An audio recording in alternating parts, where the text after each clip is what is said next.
Hi, Devin Poe here for CIT 360, and this is my journal report. I decided to do in a format of Draw My Life. This is something I've seen on YouTube, and I've seen lots of YouTubers do, where basically they draw themselves and kind of go through their lives, but I'm not going to go through my life. I'm going to go through kind of my experience with this class and some of the things that I learned.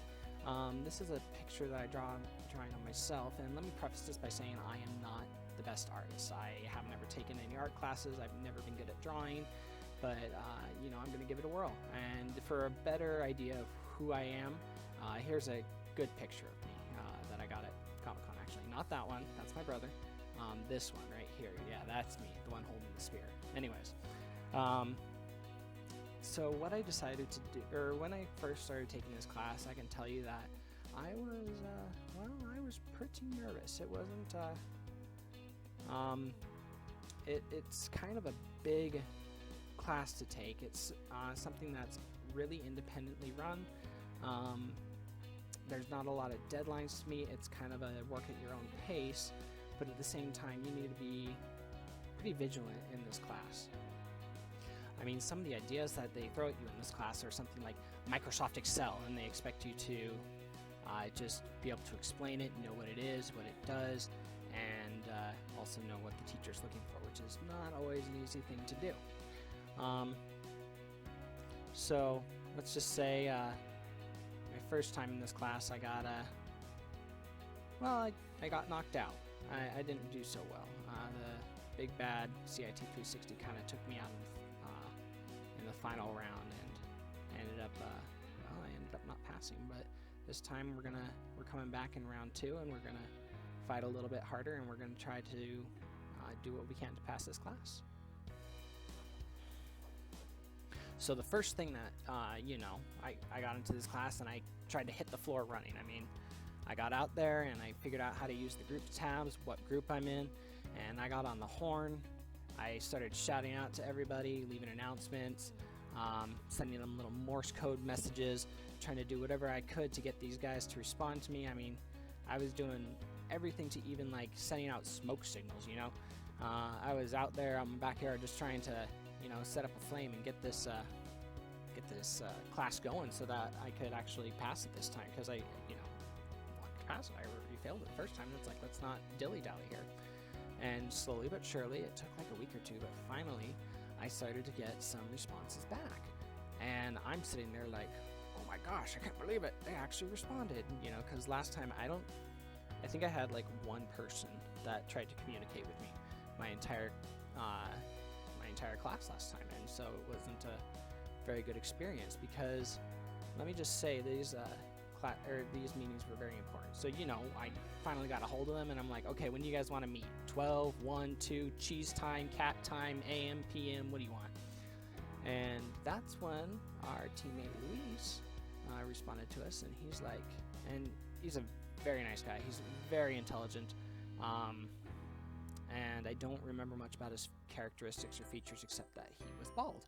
So, so this is Luis right here, and yeah, let's make that really bald. Anyways, he contacts us and he's like, yeah, I'd like to be part of your group, but I'm not in Canada, which is America's hat. I'm not in the United States. I'm not even where I served my mission down in Mexico. I'm halfway across the earth in England. All the way in England. Sorry, I had to adjust my camera there, but so they said, let's meet and communicate through Slack instead of BYU iLearn. I wasn't very fond of that idea. It actually kind of threw me off and threw me out of communication for a little bit, but nevertheless, finally we did all get together and we did all meet up, and let me say, that was really insightful. It was really good to talk to them and to be able to talk to other people, to know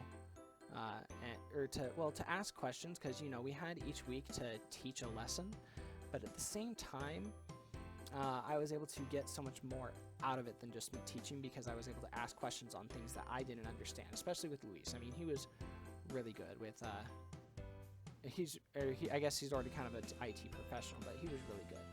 So I learned that you can't just have these questions in your head and try to work them out yourself. You gotta ask them, you gotta vocalize them, you gotta send them out there.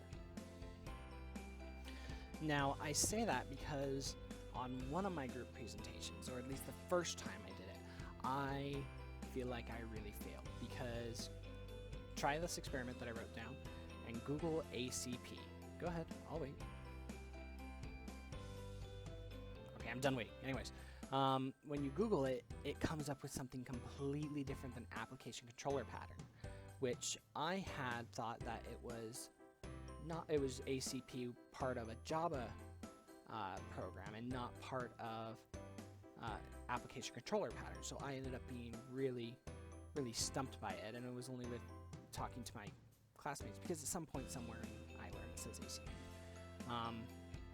It just, I mean, they helped me to figure out what it meant, and I was able to redo it, and I actually gave some pretty good reports after that, I felt. But, you know, it's just like, you gotta use your resources. I mean, it doesn't matter how strong and buff you are, trying to hit a nail in with your hand isn't gonna be very effective. So, you know, use your resources. Don't just leave the hammer sitting there, but actually pick it up and do some work, and you know, learn from your mistakes, especially learn from your mistakes. And one of the big resources that you need to learn is that professor. I mean, especially with his giant brain. Yeah, let's give him a giant brain there. Just, you gotta learn, part of this class is, what does the professor expect? Another thing that I learned in this class is that you can't wait. I know I kind of did wait on my application, or on my first familiarity review, because I was struggling with my other classes, but the sooner you get it turned in, the sooner you can get that feedback from that, as I said, ever intelligent professor, and you can actually get rolling on to the next part, or you can actually get going back and fixing it, because I doubt there's anyone that ever turns in their familiarity reviews and each one is perfect every time.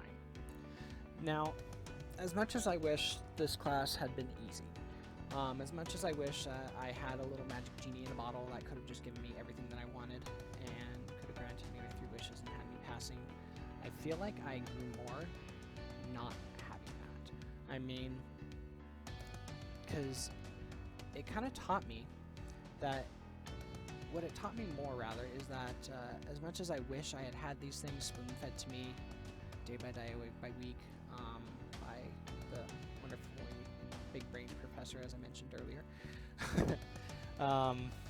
flattery will get me nowhere. Anyways, as much as I wish I had it spoon-fed to me day by day and week by week, it's not going to happen all the time in life.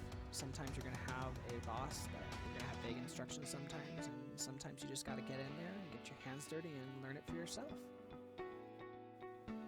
Another thing that I learned is how much all these programs can really work with each other and be incorporated into one another. As much as I wish there was just a simple box of magic that you sent your one part into, like your Java, and it came out a website, it oftentimes doesn't work out like that.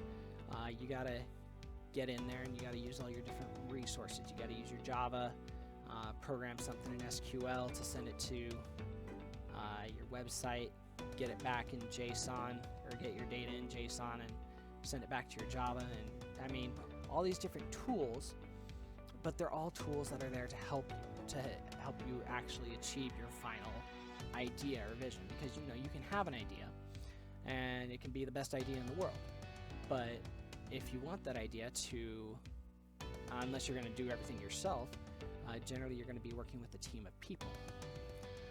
And nobody is a mind reader. They're not going to know exactly what you want. They're not going to know how to meet your expectations and how to give you everything that you want, that you envision, unless you learn how to communicate that. And a lot of these things that we had, or that were given to us in this class, are ways for us to communicate those ideas, are to take them and to put them down on, well, like a blueprint, kind of like here. Do blueprints still come up in big blue scrolls like this? And they probably don't. I just remember them from the cartoons. But you know, you got to get out your pen with its little clicky part there, and you got to actually write down your ideas, and you got to write down the different steps that it's going to take to actually achieve those goals. Now, sometimes those goals, as much as we wish we could just like go from A to B, oftentimes it's not that simple. There's going to be lots of different steps in between. There's going to be, you know, you're going to have to hit A1 A1 before you hit A2, you're going to have to hit A2 before you hit A3, and so on and so forth. However, now I feel like I have these tools. Like, I know how to create a diagram, kind of like this one right here, where, you know, you send, or where I can list out the different steps that need to be done and how they need to be done, how we're going to get to that goal. And, you know, sometimes it's going to take a lot of steps, sometimes more than you can imagine. But that's what this class does. It gives you the tools that you need in order to take those ideas that you have in your head, whether they be questions, whether they be a website that you're going to develop, but it gives you those tools, especially tools in programming rather, but these real-life tools to actually take those ideas and put them down on pen and paper, to communicate them, to help other people to understand what you want, and to turn it into a reality. Once again, I would just like to say thank you for taking the time to watch this. I know I'm not an artist, but I appreciate you suffering through this with me. I would have done better, I think, had I just written it down, but this gave me an opportunity to just kind of sit and reflect on all the things that I've learned. Now, I could have gone into detail about exactly what JSON does and Hibernate and everything like that, but I feel like you're going to get the technical side from my familiarity reviews. And here I feel like was a good chance for me to just kind of give you an insight into my experience with this class and how much it's helped me to grow and mature. So, yeah, thank you so much for your time, and I hope you enjoyed this. If there's anything you do want to see and I didn't include it, please let me know, and I will go back and redo it. Like I said, we make mistakes sometimes, but we can work to improve them, right? So yeah, thank you so much, and have a great day.